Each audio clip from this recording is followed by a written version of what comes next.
Okay, welcome back to Bizarre Brain Comics. I had some technical problems, probably still do.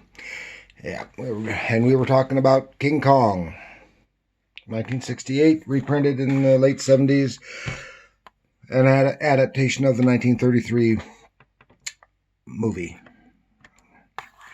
Okay, here they are on the venture on the ship, and they're talking about going back on the island the next day.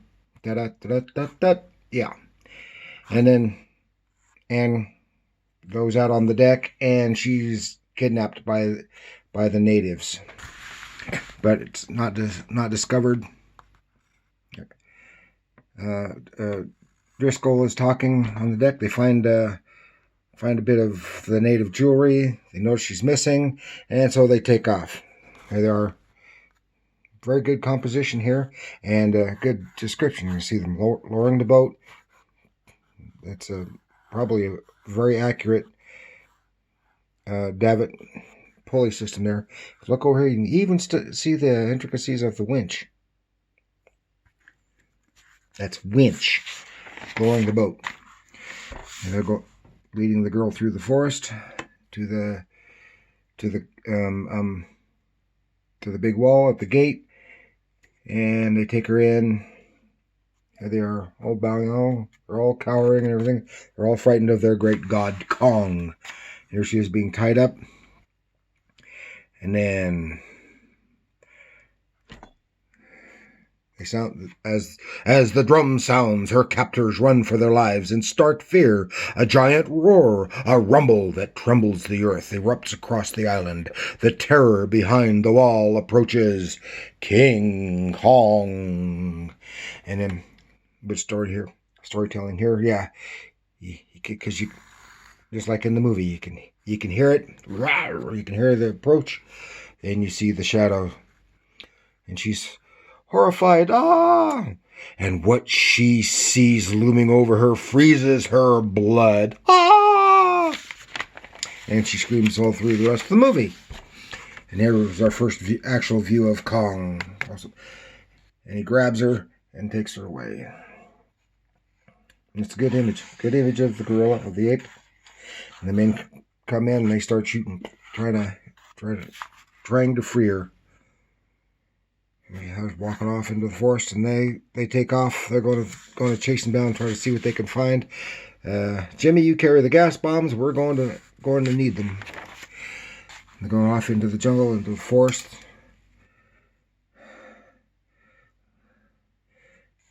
And here's a waterfall. We can get to the top of the hill. We'll be able to get a better view. And they say, look at this, the size of this track. It's incredible. And then there's something here. Oh, they're being attacked. I don't know why. Being attacked by a stegosaurus. These people just didn't know that much about dinosaurs or anything. So any dinosaur sees them, it's going to attack them. Because it's an herbivore. It might attack if it's startled, but they use a gas bomb on it and then shoot it. Boom. Real exciting here. Good. He did a good job on the stegosaurus, at least for what we thought it looked like at the time, but don't know how much that may have changed since then. Boom, there it goes. And it collapses.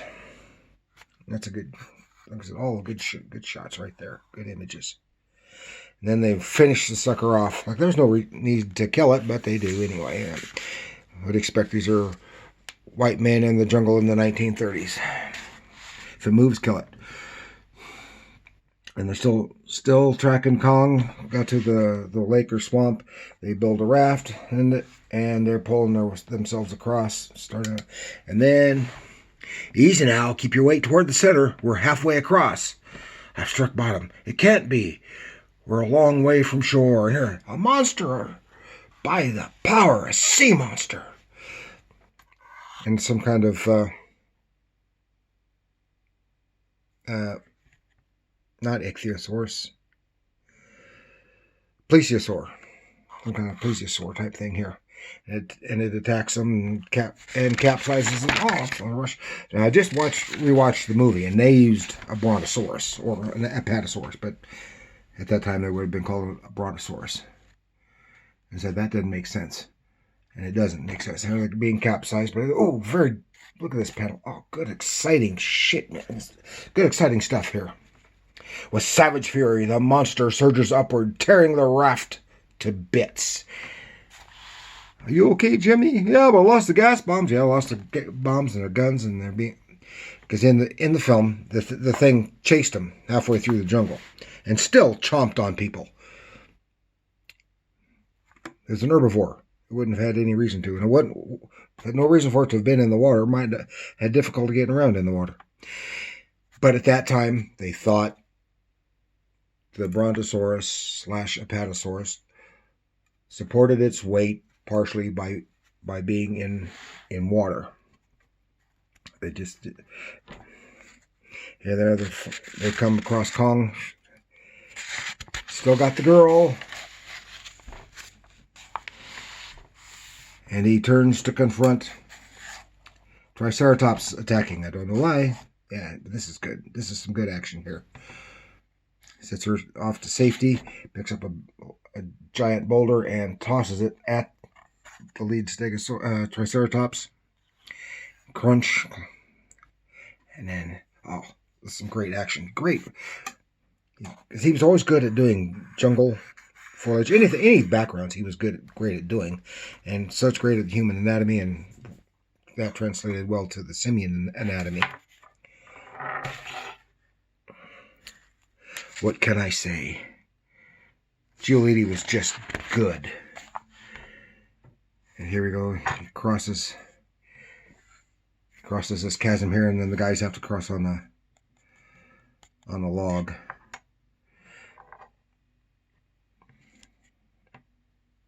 Yeah, like the Driscoll, he just gets across, and then Kong, they're being charged by Styracosaurus. I think that's what it's called, Styracosaurus, and they get all clustered up on the log. So they're all up clustered on the log. Driscoll's on one side. Then Kong comes back, and he's not happy. Still got the girl, so Driscoll has to hide because he's the only one that's made it clear across. And then he promptly dumps everybody down the chasm and kills them all, except for Denham, who sought refuge because he hadn't gotten on the log yet. All those poor sailors. They had a very graphic, relatively graphic showing of it in the film. He said, "Denham, are you all right?" "Yeah, it's just you and me now, Jack. Look out!" Then Kong's reaching down into the cave he's taking refuge in. And look at this. This is a beautiful hand. It's a human hand, not a simian hand, especially not a gorilla hand, but it's beautiful nonetheless. I mean, just incredibly. I wouldn't be a bit surprised if he modeled that after his own hand. And stabbing in the hand draws Kong, kind of discourages Kong a little bit. But what really got him off of their backs was the girl was screaming again because a T-Rex was approaching. So here, "I'll follow Kong. You go back for help." "Okay, Jack. Mark a trail. I'll be back." So on either side of the chasm, one goes back, the other goes forward. And here we have the T-Rex and Kong about to come to blows. He puts the girl aside. Look at that. Great T-Rex. He did so many great dinosaurs in all these comics, the Turok, Son of Stone. And here they go, head to head. And what happens next? What must have been a beautiful 4-page battle scene of Kong with the T-Rex. And unfortunately, like I said, this was a cheap copy that I managed to get inexpensively at a comic shop, and then this is why. The center spread, critical 4 pages, are missing. But we know Kong defeated it, because right over here, next chapter, while Denham goes back to organize another search party, Jack Driscoll stays behind alone to follow the ferocious beast god Kong. He's headed towards Skull Mountain. That must be his lair. Yeah, there it is, and you can clearly see it. Well, he's kind of halfway hided here. You can see the nice composition. So you see Jack, and it's more or less from his perspective, his viewpoint. You see Kong walk away, and then in the distance, the Skull Island. Now it's Skull Mountain, his lair. And then he's almost there, and he's attacked by a giant anaconda or something, some kind of constricting snake. The giant ape's apprehension is not without reason. Out of the depths of the dark pool silently emerges a lashing serpent. And they have a titanic battle scene. Like a coil of tempered steel, the huge snake tightens about Kong's body, binding and squeezing.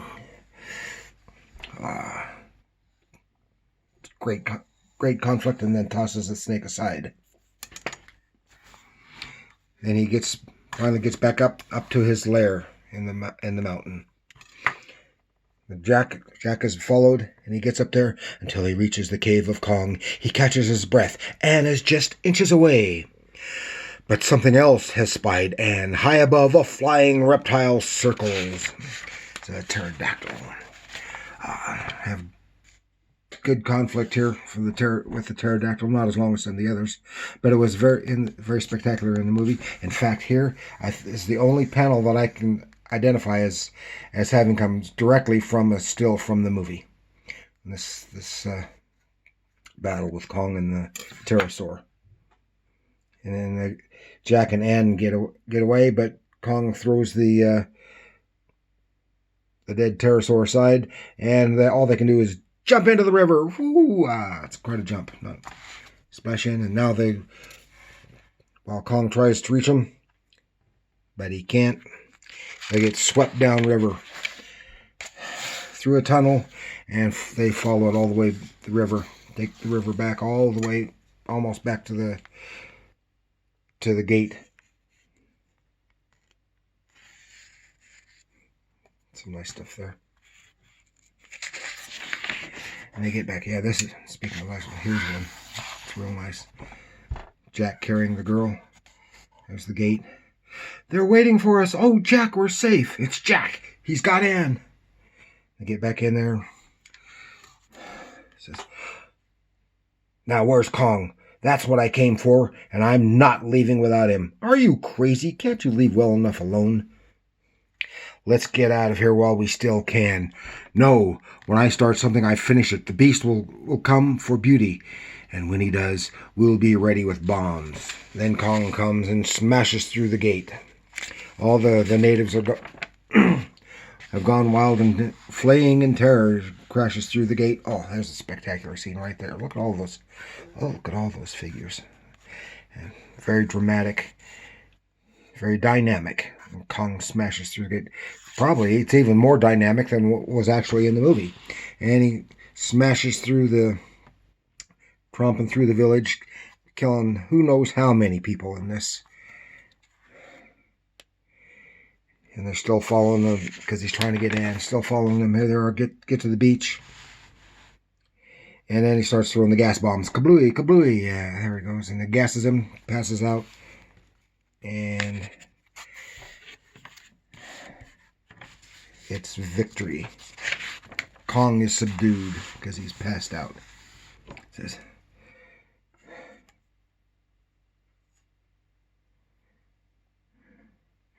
oh, he'll be out for hours. Get to my anchor chains and tools. We'll build a raft and float him out to the ship and the steel chamber.